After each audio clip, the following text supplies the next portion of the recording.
Assalamualaikum warahmatullahi wabarakatuh.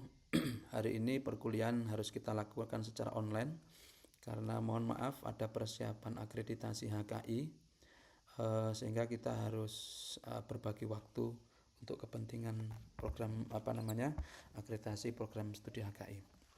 Baiklah, kita akan melanjutkan materi yang sebelum puasa lalu kaitannya dengan metodologi penelitian.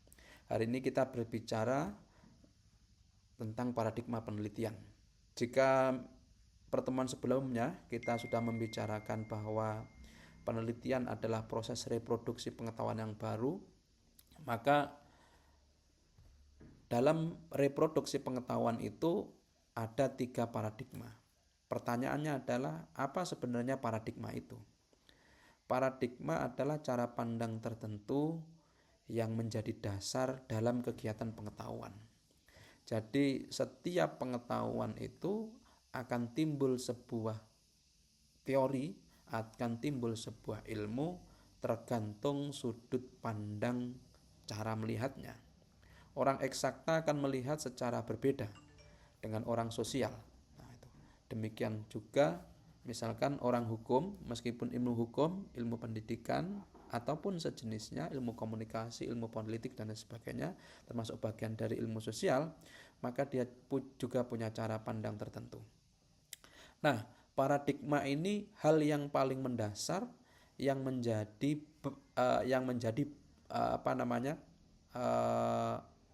cara pandang, hal yang mendasar cara pandang, cara melihat sesuatu, sehingga kemudian ini akan berefek pada teori apa yang akan digunakan, termasuk metode apa yang akan digunakan. Demikian halnya dengan penelitian. Jadi paradigma ini akan menentukan teori-teori apa yang akan dipakai, termasuk metode-metode apa yang akan menentukan langkah-langkah dari penggalian data tersebut. Dalam sebuah penelitian, secara general ada tiga paradigma. Yang pertama disebut dengan paradigma positivistik, dan ini yang paling awal dalam pengetahuan.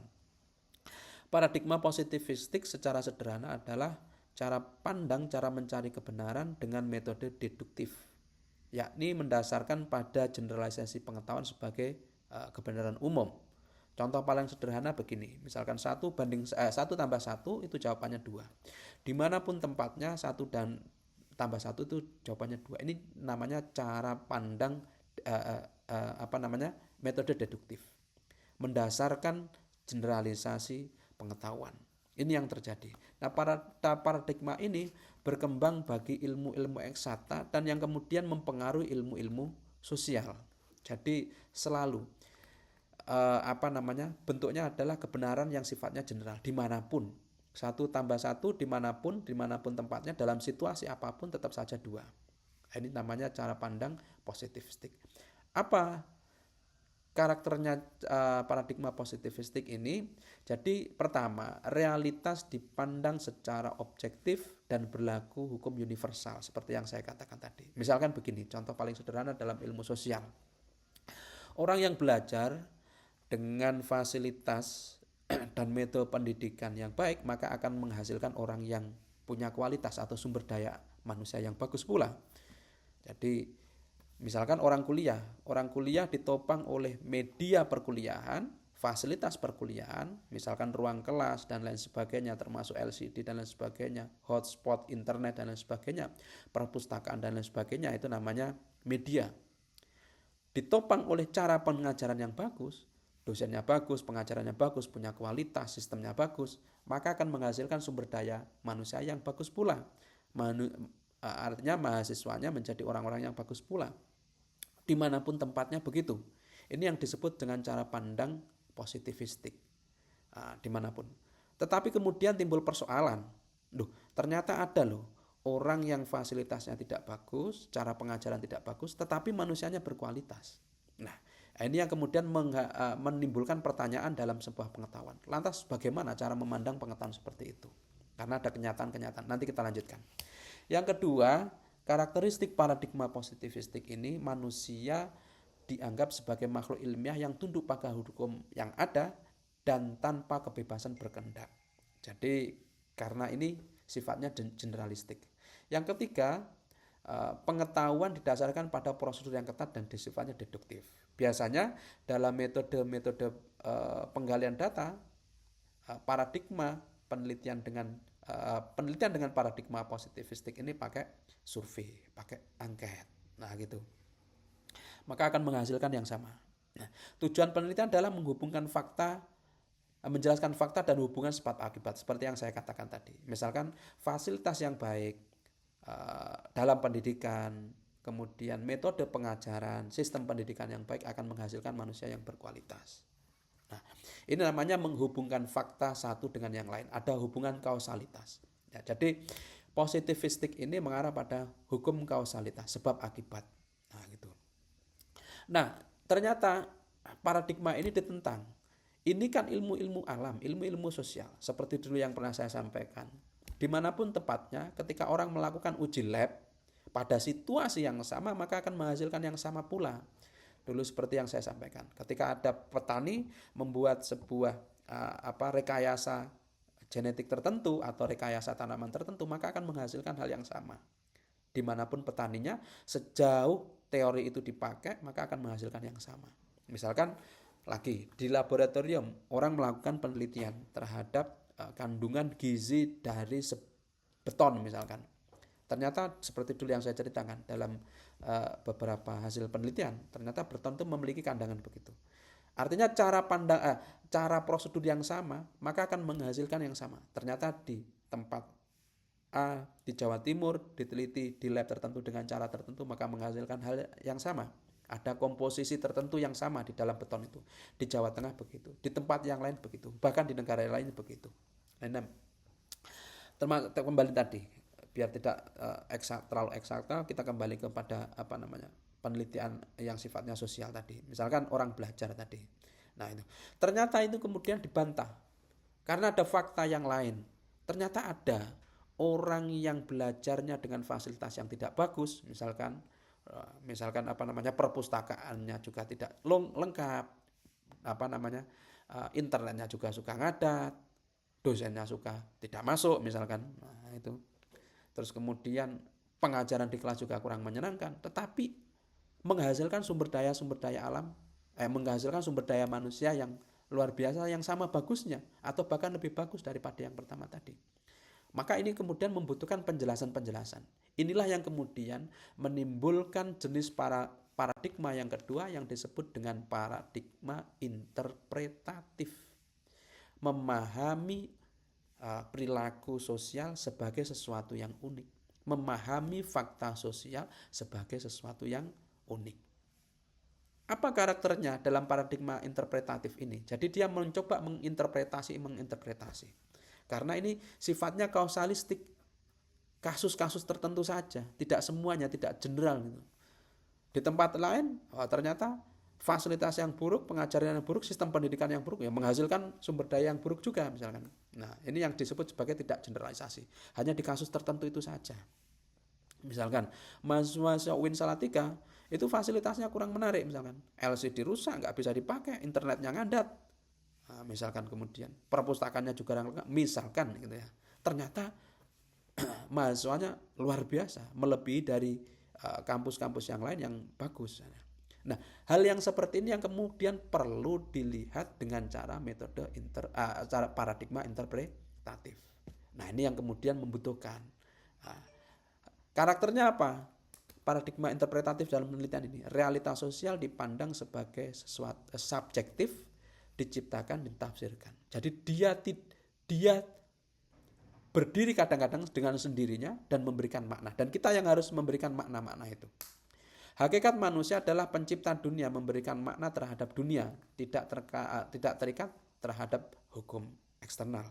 Jadi dia tidak terikat, tidak persoalan. Fasilitasnya buruk, pengajarannya buruk, sistemnya buruk, misalkan. Ternyata dia tidak itu. Ternyata setelah ditelisik, setelah diamati, makanya kemudian metodenya berbeda. Kalau yang pertama tadi metodenya boleh jadi survei.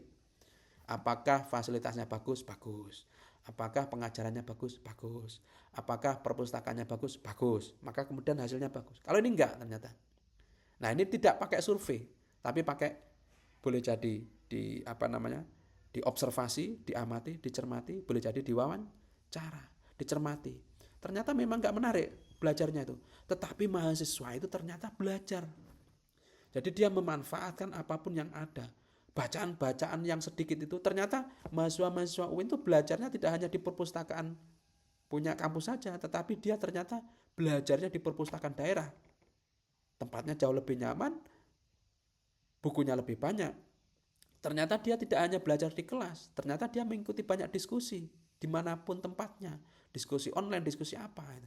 Ternyata dia tidak hanya mendapatkan pengetahuan di kelas. Itu yang kemudian menjadikan orang, misalkan itu, ada penjelasan-penjelasan ini yang disebut dengan interpretatif. Ada penjelasan-penjelasan tentang perilaku manusia yang sifatnya unik, yang tidak bisa digeneralisasi tadi. Nah itu ya. Ternyata mereka tidak hanya berangkat kuliah, ada di kelas, kemudian pulang. Ternyata mereka ada diskusi dengan temannya, membicarakan apa yang dibicarakan dosennya tadi. Nah itu.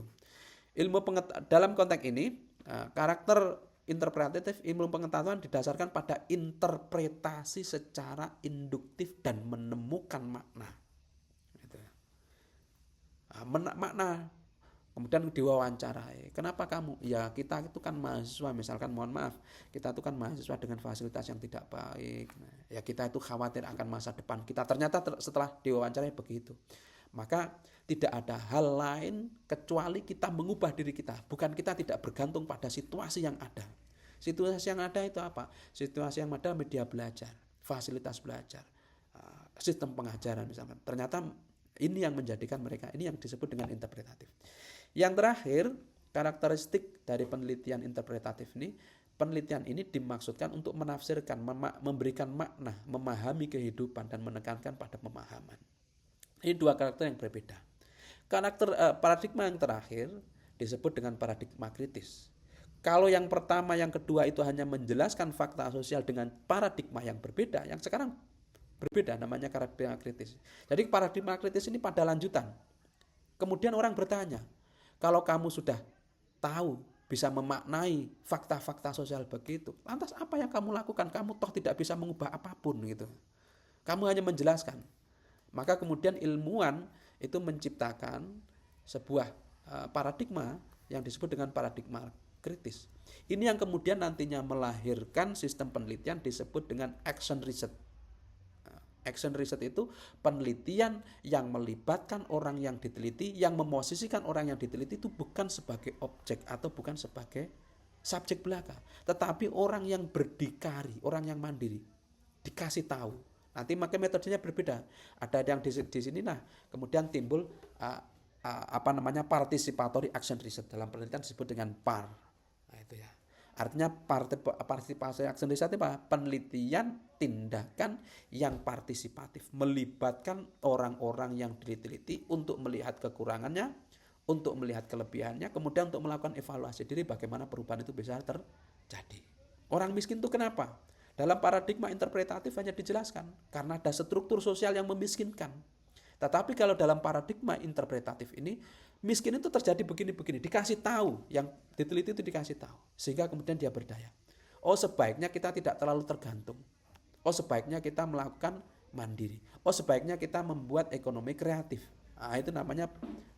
Jadi ada keluaran-keluaran yang memberikan rekomendasi dan itu dipahami secara sadar oleh orang yang diteliti. Sehingga kemudian dia bisa melakukan perubahan-perubahan itu. Ini paradigma kritis. Jadi kalau paradigma positivistik ataupun interpretatif itu hanya mengetahui, tetapi kalau paradigma kritis ini bukan hanya sebatas mengetahui, tetapi dia mendorong kesadaran orang-orang yang diteliti untuk melakukan perubahan. Karakternya itu, realitas sosial dipandang sebagai subjek, objektif dan objektif, hakikat manusia bersifat dinamis, ilmu pengetahuan berada di ruang positif dan interpretatif. Kemudian tujuan penelitian ini dimaksudkan untuk mengungkapkan hubungan yang nyata dan kemudian bagaimana dia bertindak.